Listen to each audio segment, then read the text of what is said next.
যে মেইন যে মামলাটা হয়েছে কাগজের ভেতরে ওই 3টা মামলা মানে 3টা আসামির নাম নাই এবং সেই জায়গায় অন্য 3 জনের নাম দিয়ে দিছে যারা এই ঘটনার সাথে জড়িতই না। আবার বাবা বলতেছে কি আমি সৎ ব্যবসা আমি কি জন্য ঘুষ দিয়ে ব্যবসা করব, এটা আমার ব্যবসা, আমি ঘুষ দিয়ে ব্যবসা করতে পারবো না। আমরা চাই যাতে এনাদের সবার ফাঁসি হয়, একজনের যাতে না বাঁচে। বড় বড় পাথর দিয়ে আমার ভাইয়ের মারে এটা দেখা যায় না। আরে একটা ভাই, ছোট ভাই, কলিজার টুকটাতে কত সুন্দর নূরের, কত সুন্দর চাপদারি। আমরা তো থাকি বরিশালে, তো আমরা খবর যখন পাই তখন বাজে আপনার ইশারে আজান দেয়, তখন 8:30টার মতো। তো আমরা তখন 11:30টার দিকে রওনা দিয়ে পর ঢাকায় পৌঁছে হয়েছে 3:30টার মধ্যে। তখন থানায় গেছি, দেখি মামলা হয়নি। তো না হওয়ার কারণে আমরা যাওয়ার পরে আমার মা বাদী হয়ে একটা মামলা করে এবং মামলার ক্ষেত্রেও অনেক রকমের তারা কারসাজি করছে হচ্ছে গিয়া প্রথম যে মামলাটা করা হয় সেখানে আসামি যারা ছিল প্রত্যেকেই এই ঘটনার সাথে জড়িত ছিল। কিন্তু পরবর্তীতে যখন আমাকে আবার স্ক্রিপ্টে দেওয়া হয় মানে ওসি স্যার আমাকে বলে, মনিরুজ্জামান মনির, উনি তার রুমে ডাকার পরে আর 11:30টার দিকে একটা স্ক্রিপ্ট দেয়, মানে আমাকে দেওয়া বলে যে আপনি এটা পড়েন আর কোথায় কোথায় কি মিসিং আছে ওইটা আপনি ওইখানে লেখেন, আমরা ওটা সংশোধন করব। পরে আমি ওটা পড়ার পরে অস্ত্রের কথাটা বলে নাই, কারণ আমার মামাকে যখন মারা হয়েছে তখন কিন্তু অস্ত্র দিয়েও আমার মামারে এখানে একটা গুলি করা হয়েছে। হ্যাঁ, তারপরে আপনার ছুরি দিয়ে আমার এখান থেকে বেরোই গেছে। তারপরে এই যে হাতের ভিতরে এই যে ছুরি দিয়ে তারপর আমার এই মামার এই যে ঘাড়ে আঘাত করছে, ঘাড় একদম ছন্ন বিছন্ন হয়ে গেছে। তারপরে এখানে একটা পোস্ট দিছে, এখানে একটা পোস্ট দিছে। তারপরে এগুলো করার পরে ওটা আমি বলছি ওসি স্যারের যে স্যার এখানে তো এগুলো উল্লেখ করেন নাই। পড়ার বলে যে হ্যাঁ আমরা সব উল্লেখ করবো, আপনি ওখানে আন্ডারলাইন করেন কোথায় দিব, কোথায় কোথায় মিসিং আছে। তো এটা করার পরে আমি সব পড়া দেখছি ঠিক আছে। আমি এবার করছি কি ওটা ছবি তুলে রাখছি। ওনারা বলছে যে ছবি তোলা যাবে না। আমি এবার করছি কেন ছবি তোলা যাবে না, আমি এবার গোপনে এটা ছবি তুলে রাখছি আমার ফোনে। কিন্তু তারা কি করছে, ওইটা না দিয়া অন্য তাদের মতো করে সাজাইয়া ওইটা আমার মায়ের কাছ থেকে সিগনেচার নিছে, যেটা 17, 18 নাম 18, 19 এই 3টা নাম ছিল। সেই 3টা নাম পরবর্তী যে মেইন যে মামলাটা হয়েছে কাগজের ভেতরে ওই 3টা মামলা মানে 3টা আসামির নাম নাই, তারা হাইড করছে এবং সেই জায়গায় অন্য 3 জনের নাম দিয়ে দিছে যারা এই ঘটনার সাথে জড়িতই না। তো এটাকে যাওয়ার পরে আমার মামা পরে যে পাথর দিয়ে যে মারা হয়েছে, মানে এই রকমের মানুষের কিভাবে মানুষ মারে, কিভাবে? আমি চাচ্ছি মাননীয় প্রধান উপদেষ্টার কাছে আমার বিনীত অনুরোধ যে আমার মামাকে যারা মারছে, যেভাবে নৃশংসভাবে হত্যা করছে, প্রত্যেককে যেন আইনের আওতায় আনা হয় এবং তাদেরকে যেন ফাঁসি দেওয়া হয়। কারণ এই ফাঁসি এটা যদি সঠিক বিচার হয় তাহলে ভবিষ্যতে কোনো লোক এই কাজ করার আগে অন্তত 100 বার ভেবে নিবে যে না এটা সঠিক বিচার হয়েছে। আমরা যদি এই কাজ করি তাহলে আমাদের সেম একই অবস্থা হবে। আর যদি তারা এটা স্টেপ না নেয় তাহলে কিন্তু অহরহ এটা হয়ে যাবে। আমার মামার সাথে যেটা হয়েছে, আমার ভাই বোন যেরকমের বাবা হারা হয়েছে, তাদের আরও এরকমের ভবিষ্যতে এরকমের হওয়ার সম্ভাবনা থাকবে যদি তারা এটার বিচার না করে। আমার ভাই বোন এরা তাদের লেখাপড়া, তাদের যে মাথার যে ঠাঁই নাই, এটা আমি চাচ্ছি যে তাদের যেন ওই ঠাঁই মাথা গোজার মতো ঠাঁই স্থান দেওয়া হয়, আর যেন সঠিক বিচার করা হয়। প্রত্যেকটা আসামি যারা এটার সাথে ছিল এবং এর পিছনেও কিন্তু অনেক হোতা আছে, তাদেরকে যেন সবাইকে আওতায় আনা হয়, বিচারের আওতাধীন করা হয়। আমার এই একটাই অনুরোধ, আমি চাই যে প্রত্যেকে যেন ধরে ফাঁসি দেওয়া হয়, ধরে অন্তত যেন দৃষ্টান্তমূলক হয়ে থাকে পৃথিবীর বুকে যে না এরকমের শাস্তি হয়েছে, আর এই কাজ করা যাবে না। প্রত্যেকের মনে যেন একটা দাগ কেটে যায় যে না এটা আমরা আর ভবিষ্যতে যেন না হয়, এরকমের যেন একটা স্টেপ নেয় সরকার। আমি এটাই আমার দাবি। আমি চাচ্ছি যে আমার বাবাদেরকে মেরেছে বা পাথর দিয়ে নিষ্ঠুরভাবে মেরেছে, এত কষ্ট দিয়ে রাস্তার ধারে ফালিয়ে, আমি তাদের ফাঁসি চাই। তাদের রিমাইন্ডে হোক 1 মাসের জন্য, ওরকমভাবে তো আমরা তাদের মারতে পারবো না, কিন্তু আইন তো পারবে। আমি চাই আইনরা যদি কঠিন শাস্তি দেখ, আমি এটা চাই। বাবার সাথে আমার অনেক ভালো সম্পর্ক আছিল, একদম বন্ধুর মতো। আর বাবাকে আমি জিজ্ঞেস করছি কী হয়েছে, আমার বাবা বলছে কি যে আমার কাছে তোরা চাঁদা চাইতেছে। আমি বলছি কি আবার বাবা বলতেছে কি আমি সৎ ব্যবসা আমি কি জন্য ঘুষ দিয়ে ব্যবসা করবো, এটা আমার ব্যবসা, আমি ঘুষ দিয়ে ব্যবসা করতে পারবো না। তাই এই জন্য আর তাদের এভাবে চাঁদা দেয়নি। আর বাবাকে যারা মারছে ফাঁসি হোক, 1 মাসের জন্য রিমান্ডে নিয়ে তারপর ফাঁসি দেখ।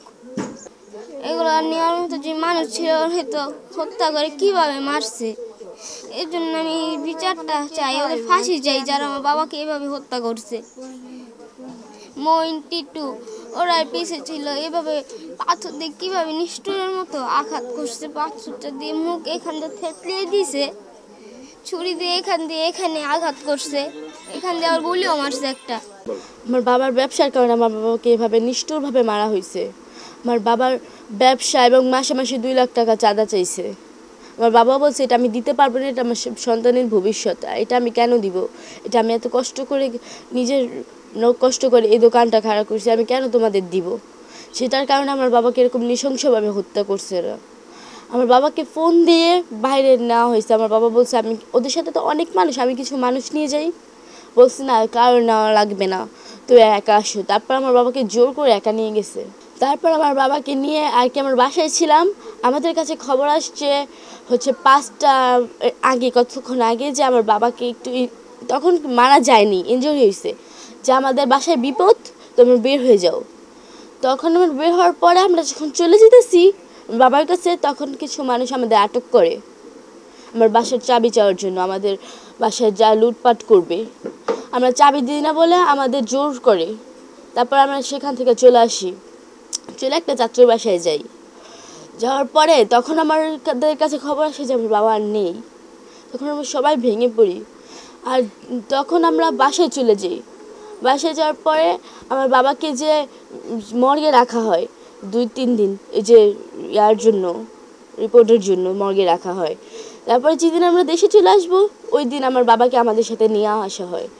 এখানে আমার বাবার মানে ব্যবসার কারণে আমার বাবাকে মূল মার্ডারটা করা হয়েছে। আমার বাবার এই ব্যবসার কারণে, আমার বাবার ব্যবসা কষ্ট, আমার বাবা বলছে আমি কষ্ট করে ব্যবসাটা করছি, আমার সন্তানের ভবিষ্যৎ আমি তোমাদের কেন দিব। সেই কারণে আমার বাবাকে এরকম নিষ্ঠুরভাবে তারা হত্যা করছে। আমরা চাই যাতে এনাদের সবার ফাঁসি হয়, একজনের যাতে না বাঁচে। আমার বাবাকে যেরকম করে মারছে আমরা তো এরকম করে কিছু করতে পারবো না, আমরা তো আইন আর হাতে নিতে পারবো না। আইনে যাতে ওনাদের পর্যাপ্ত পরিমাণে শাস্তি দেয়, ফাঁসি দেয়, আমরা ফাঁসি চাই ওদের। আচ্ছা, আপনার বাবা হচ্ছে বের হওয়ার সময় আপনাদের সাথে কি বলে গেছিল? আমার বাবা বলছে যে আমি আসতেছি। বলছি বাবা তুমি যাইও না, কাউকে সঙ্গে করে নিয়ে যাও। আমার বাবা মানে আমার বাবাই ফার্স্ট বলছে আমি কাউকে নিয়ে যাব, কিন্তু পরে আমার বাবাকে নিয়ে যেতে দেয়নি। পরে আমরা বলছি যে তুমি যেও না। তারপর জোর করার পর আমার বাবা বলছে আচ্ছা আমি যাই, আমি আসতেছি। এরপর আর আসতে পারি নাই।